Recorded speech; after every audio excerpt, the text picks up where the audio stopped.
You ask Tiger to solve. This deals with linear equations with one unknown.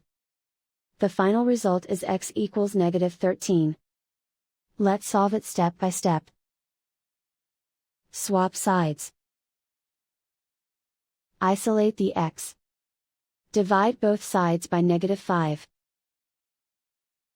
Cancel out the negatives. Simplify the fraction. Move the negative sign from the denominator to the numerator. Find the greatest common factor of the numerator and denominator. Factor out and cancel the greatest common factor.